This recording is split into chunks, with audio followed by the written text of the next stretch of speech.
Welcome to Check This Out, podcast for kids and their grown-ups, where we explore interesting people, places, and ponderings that shape the world around us. My name is Amy Contreras. And I'm Cece. At Check This Out, we will discuss everything from the history of sports to famous scientists and inventors, even the 7 wonders of the world. In our first 10 episodes of Check This Out, we are learning about Americans who made a major impact on the world around them. Episode 4 is special to me because this is about a brave man who stood up for his people, and he lived in Arizona, which is where I was born and raised.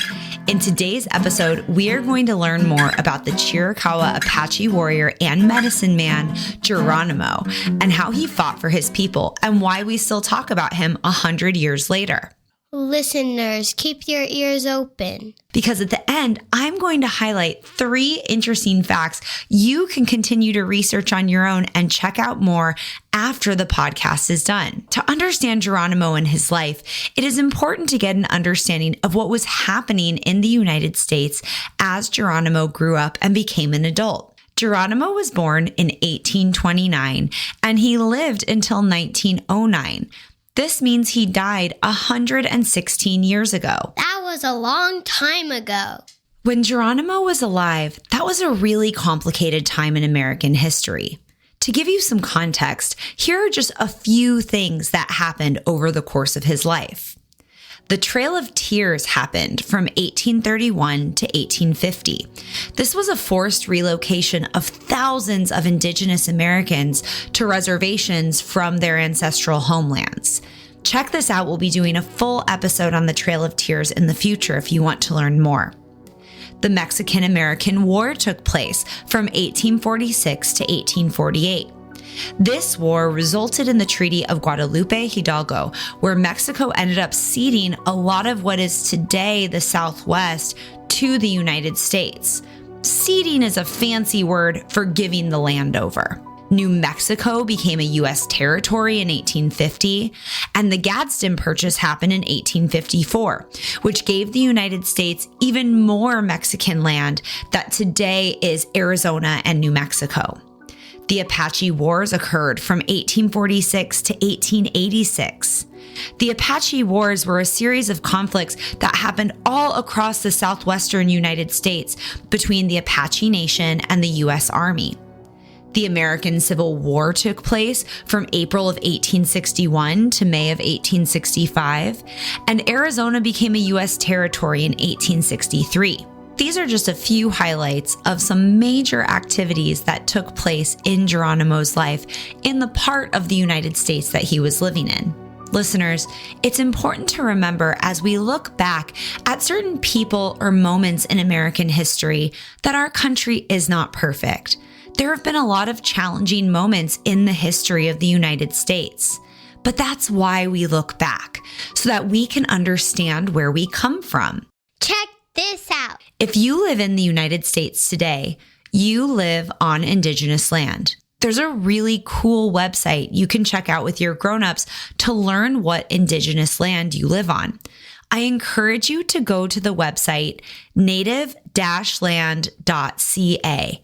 Take your learning journey into your own hands and check out more about the indigenous people who lived in the United States before the white settlers and colonizers took their land. You might not be familiar with the term indigenous. Indigenous means these people lived on the land we now know as the United States from the earliest times, or from before the arrival of colonists. In the United States, these colonists were mainly white, and many were British, Spanish, French, and from all across Europe. The Smithsonian has a really cool museum and website where you can learn more about a number of indigenous tribes if you want to check it out further. Now that the stage is set about the world into which Geronimo was born, let's learn a little bit more about this famous Chiricahua Apache, as well as his life and his impact. Geronimo is one of the most famous indigenous Americans of all time. So let's check it out. What do you know about Geronimo, aside from his name? Geronimo wasn't even Geronimo's real name. It was a nickname he gained later in life. He was part of the Chiricahua Apache tribe. Geronimo famously evaded capture from the United States Army and even escaped a number of times, hiding in the desert and mountains. Geronimo was the last indigenous leader to formally surrender to the United States Army. Bravery was so well known that people to this day shout his name when doing something daring or brave. Soldiers famously shouted, "Geronimo!" when jumping out of airplanes during World War I and II. He sounds really brave. And did you also know that while he was very famous, he was actually not an Apache chief, but he was indeed a leader and a warrior of his people? I learned something new today. Well, if you already knew some of those things about Geronimo, you're a step ahead. Geronimo was born in 1829 in what is now northern Mexico. His birth name was not Geronimo. That was a nickname he gained later in life when fighting for the freedom of the Apaches. That is cool. He was born Goyakla, and sorry if I mispronounced that. I don't know how to speak Apache. It means the one who yawns. Geronimo spent his younger years in what is today northern parts of Mexico, as well as Arizona and New Mexico. He famously loved Arizona and spent much of his life there, fighting hard to get back to Arizona later in his life. More on that later. Geronimo was born into the Chiricahua Apache tribe, which is one of several divisions within the Apache Nation. The Chiricahuas historically were a hunting and gathering people, which meant they had to move where they lived often so that they could find new food sources. We don't know much about Geronimo's childhood, but it is known that Geronimo was a skilled hunter and led successful raids on nearby tribes as young as age 17. As a young man, Geronimo became a warrior and learned to fight to protect his people. He faced many challenges, especially when the Mexican army and white settlers moved into Apache lands and tried to take it for themselves by force. The Apache wanted to keep their way of life, but there were many battles and conflicts for territory. The Apache were famous for resisting colonial aggression and the United States Army's attempts to claim their lands. Geronimo was admitted into the Warriors' Council of the Chiricahua in 1846, which resulted in him participating in many raids. Geronimo married his childhood sweetheart and had 3 children with her. He experienced a tragedy early in his life when Mexican soldiers killed his mother, wife, and 3 children while he was out gathering supplies in a nearby town. This event changed the course of Geronimo's life. It led to him seeking vengeance against those who harmed his family or his people. After his family was massacred, Geronimo chose to wear his hair short for the rest of his life as a sign of mourning. His family's murder at the hands of the Mexican army fueled his desire to fight against those he saw as threats to his people, specifically the Mexican army and eventually white colonizers as well as the U.S. Army. Keep in mind, the Apache lands and other indigenous lands were being taken by non-indigenous people with no payment and little compromise. That was terrible. Geronimo fought for over 25 years against the U.S. government and Mexican forces, becoming a key figure in the Apache Wars, alongside important indigenous leaders like Chief Cochise and Chief Mangas. Check this out. Before today's podcast, had you heard about the Apache Wars of the southwestern U.S.? The Apache Wars were a series of violent conflicts between the United States Army and various Apache tribes, all primarily fought in the American Southwest between 1849 and 1886. That's almost 40 years. These wars stemmed from the expansion of American colonists into traditional Apache lands. The wars were marked by guerrilla tactics, ambushes, and notable leaders like Chief Cochise and, of course, Geronimo. The Apache Wars are the foundation for many of the Western movies that we're familiar with today. In 1874, 4,000 Apaches, including Geronimo, were forcibly moved to an Indian reservation in San Carlos, Arizona. The problem was this reservation was on barren land. The land was so dry and empty, it led to the Apache being unable to perform their ceremonies, religious rites, or even be able to find supplies through hunting and gathering. This resulted in them escaping the reservation and raiding for food and supplies elsewhere. Geronimo escaped capture a number of times in his life. Do you want to take a guess as to how many times Geronimo escaped from the United States Army? Was it A, 7 times, B, 5 times, C? 3 times? I think it's C. 3 times? You got it.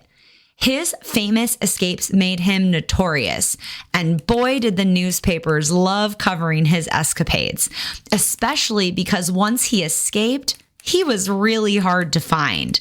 This helped build his celebrity and larger-than-life persona, helping make him such a famous Indigenous American. Many people knew who Geronimo was because the newspapers loved writing about him.